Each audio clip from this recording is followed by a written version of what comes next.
বন্ধুসকল, আজিৰ এই ভিডিঅ'টোত 2026 চনৰ মাৰ্চ মাহৰ সম্পূৰ্ণ ৰাশিফলখিনি আপোনালোকক জনাবলৈ চেষ্টা কৰিম। আশা কৰিছোঁ আপোনালোকে ভিডিঅ'টো ভাল পাব। প্ৰথমতে মেষ ৰাশিৰ লোকসকলে চাব, এই মাহটো মেষ ৰাশিৰ লোকসকলৰ বাবে আশীৰ্বাদ স্বৰূপ হ'ব পাৰে। মংগল আৰু বুধৰ প্ৰভাৱে সাহস আৰু আত্মবিশ্বাস বৃদ্ধি কৰিব পাৰে। যুটীয়া ব্যৱসায়ত জড়িত থকা লোকসকলে লাভৱান হ'ব পাৰে। নতুন কৰ্মসংস্থাপন অথবা দৰমহা বৃদ্ধিৰ যোগ আছে। ঘৰুৱা জীৱন শান্তিপূৰ্ণ হ'ব আৰু ব্যক্তিগত সম্পৰ্কবোৰ সুখেৰে অতিবাহিত হ'ব। তথাপিও শেষৰ ফালে কোনো ডাঙৰ সিদ্ধান্ত লোৱাৰ আগতে সাৱধানতা অৱলম্বন কৰিব লাগিব। আৰ্থিক দিশত উন্নতিৰ যোগ দেখা যায়, যদিও মাহৰ আৰম্ভণিতে কিছু ছুটি প্ৰত্যাহ্বান আহিব পাৰে।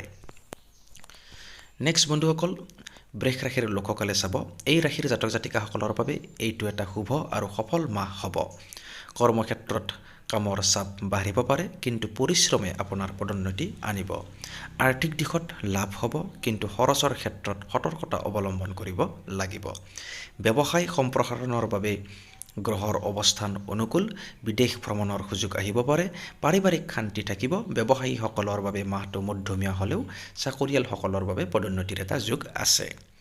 নেক্সট বন্ধুসকল, মিথুন ৰাশিৰ লোকসকলে চাব, এই ৰাশিৰ লোকসকলৰ কৰ্মজীৱনত উন্নতিৰ সম্ভাৱনা আছে, বিশেষকৈ এই মাহটোত। যোগাযোগ আৰু সংবাদ ক্ষেত্ৰৰ সৈতে জড়িত থকা ব্যক্তিসকলৰ বাবে ভাল খবৰ অহাৰ এটা চান্স আছে। আৰ্থিক দিশত উন্নতি হ'ব আৰু নতুন ব্যৱসায়িক চুক্তিৰ যোগ আছে। বন্ধু বান্ধৱী আৰু আত্মীয় স্বজনৰ পৰা সহায় পোৱাৰ সম্ভাৱনা আছে। এই সময়ছোৱাত সৃষ্টি কৰ্মৰ প্ৰতি আগ্ৰহ বাঢ়িব, যিয়ে সিদ্ধান্ত লোৱাত আপোনালোকক সহায় কৰিব। যোগাযোগৰ নতুন পথ মুকলি হোৱাৰ এটা আশা আছে। শিক্ষাৰ্থীসকলৰ বাবে এই মাহটো যথেষ্ট ফলপ্ৰসূ হোৱাৰ সম্ভাৱনা আছে।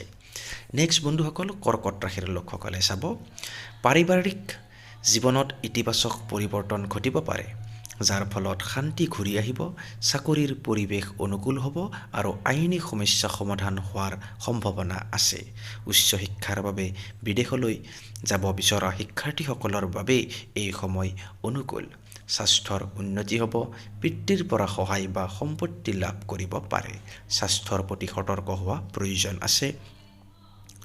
আৰ্থিক বিনিয়োগৰ ক্ষেত্ৰত অভিজ্ঞ ব্যক্তিৰ পৰামৰ্শ লোৱাটো মংগলজনক হ'ব। নেক্সট বন্ধুসকল, সিংহ ৰাশিৰ লোকসকলে চাব, ভাগ্য উদয় হোৱাৰ যোগ আছে আৰু দীৰ্ঘদিনীয়া কামবোৰ সম্পূৰ্ণ হ'ব। ব্যৱসায়ীসকলে ভাল ফল পাব আৰু পৈতৃক সম্পত্তিৰ পৰা লাভৱান হ'ব পাৰে।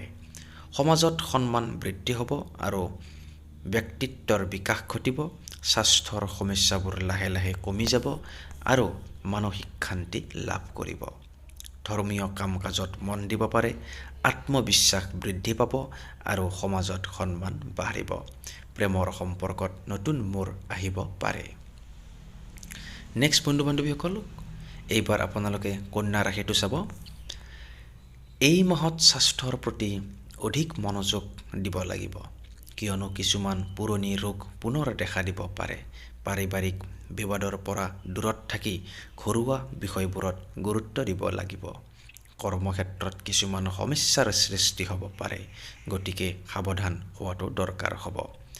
আৰ্থিক লেনদেনত বন্ধুৰ ওপৰত অতিমাত্ৰা বিশ্বাস কৰা উচিত নহ'ব। মাহৰ দ্বিতীয় ভাগত পৰিস্থিতি কিছু উন্নত হ'ব। দীৰ্ঘদিন ধৰি ৰৈ থকা কামবোৰ সম্পূৰ্ণ হ'ব। ভ্ৰমণৰ পৰিকল্পনা কৰিব পাৰে। নেক্সট তুলা ৰাশিৰ লোকসকলে চাব, আৰ্থিক দিশৰ পৰা এই মাহ শুভ। ব্যৱসায়ত লাভ বৃদ্ধিৰ সম্ভাৱনা আছে। ঋণ পৰিশোধ কৰাৰ নতুন পথ মুকলি হ'ব। পাৰিবাৰিক সম্পৰ্ক মধুৰ হ'ব আৰু জ্যেষ্ঠজনৰ আশীৰ্বাদ লাভ কৰিব। নতুন কাম আৰম্ভ কৰিবলৈ এই সময় উপযুক্ত। কেৰিয়াৰত স্থিৰতা আহিব আৰু কৰ্মক্ষেত্ৰত গুৰুত্ব বৃদ্ধি পাব। ধীৰ স্থিৰ সিদ্ধান্তই সফলতা আনিব পাৰে। জীৱনত সন্তুলন আৰু স্থিৰতা বজাই ৰাখিবলৈ আপোনালোক সক্ষম হ'ব। নেক্সট বন্ধুসকল, এইবাৰ আপোনালোকে বৃশ্চিক ৰাশিটো চাই যাব।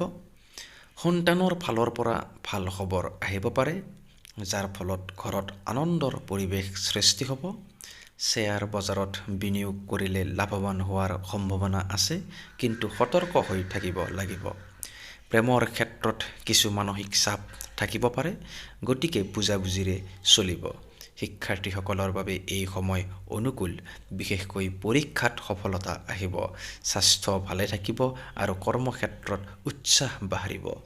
আৰ্থিক দিশত উন্নতিৰ যোগ আছে, কেৰিয়াৰত ডাঙৰ পৰিৱৰ্তন আহিব পাৰে। এইবাৰ ধনু ৰাশিৰ লোকসকলে চাই যাব, শ্বেয়াৰ বজাৰত বিনিয়োগ কৰা লোকসকলৰ বাবে এই মাহ লাভজনক হ'ব পাৰে। নতুন বাহন বা সম্পত্তি ক্ৰয় কৰাৰ এটা যোগ আছে। চাকৰিৰ ক্ষেত্ৰত স্থিৰতা আহিব আৰু ঘৰ সলনি কৰাৰ পৰিকল্পনা সফল হ'ব। স্বাস্থ্যৰ উন্নতি হ'ব আৰু মানসিকভাৱে সবল অনুভৱ কৰিব। ৰিয়েল ষ্টেটত ব্যৱসায়ৰ লগত জড়িতসকলে ডাঙৰ চুক্তি কৰিব পাৰে। ধৰ্মীয় কামত মনোনিৱেশ কৰিব পাৰিব, বন্ধু বান্ধৱীৰ পৰা সহায় লাভ কৰিব। বন্ধুসকল, এইবাৰ আপোনালোকে মকৰ ৰাশিটো চাই যাব, পৰিশ্ৰমৰ ফল পাব আৰু আৰ্থিক দিশত উন্নতি হ'ব। কৰ্মক্ষেত্ৰত ধৈৰ্য ধৰিলে সফলতা পাব। নতুন চাকৰিৰ সন্ধানত থকাসকলৰ বাবে সুযোগ আহিব। স্বাস্থ্যৰ প্ৰতি সচেতন হ'ব লাগিব। এই মাহত নতুন কাম আৰম্ভ কৰিলে সুফল পোৱাৰ সম্ভাৱনা আছে। পৰিশ্ৰমৰ ফল লাভ কৰিব। নতুন কাম আৰম্ভ কৰাৰ বাবে অতি শুভ সময় বুলি পৰিগণিত হ'ব। নেক্সট কুম্ভ ৰাশিৰ লোকসকলে চাই যাব, সামাজিক কামত অংশগ্ৰহণ বৃদ্ধি পাব আৰু জনপ্ৰিয়তা লাভ কৰিব। আৰ্থিক ক্ষেত্ৰত শুভ ফল পোৱাৰ যোগ আছে। স্বাস্থ্যৰ যত্ন ল'ব লাগিব। বিশেষকৈ হজম শক্তিৰ সমস্যাই আপোনালোকক দেখা দিব পাৰে। পৰিয়ালত শান্তি বজাই থাকিব আৰু নতুন আলহীৰ আগমন হ'ব পাৰে। কেৰিয়াৰত আগবাঢ়িবলৈ নতুন পথ মুকলি হ'ব। সামাজিক কাম কাজত সক্ৰিয় হ'ব। গ্ৰহৰ গোচৰে ভাগ্যত আপোনালোকৰ ইতিবাচক প্ৰভাৱ পেলাব। নেক্সট মীন ৰাশিৰ লোকসকলে চাব, এই ৰাশিৰ জাতক জাতিকাসকলে শুক্ৰৰ গোচৰৰ ফলত উপকৃত হ'ব। ব্যক্তিত্বত পৰিৱৰ্তন ঘটিব আৰু সমাজত সন্মান বৃদ্ধি পাব। শিল্পী আৰু সৃষ্টিশীল পেছাৰ লগত জড়িত লোকসকলৰ বাবে এই সময় অতি উত্তম হ'ব। স্বাস্থ্যৰ উন্নতি হ'ব আৰু শাৰীৰিক সমস্যাৰ পৰা পৰিত্ৰাণ পাব। এই মাহত শুভ খবৰ পোৱাৰ সম্ভাৱনা আছে, যিয়ে আপোনালোকৰ জীৱনলৈ আনন্দ কঢ়িয়াই আনিব।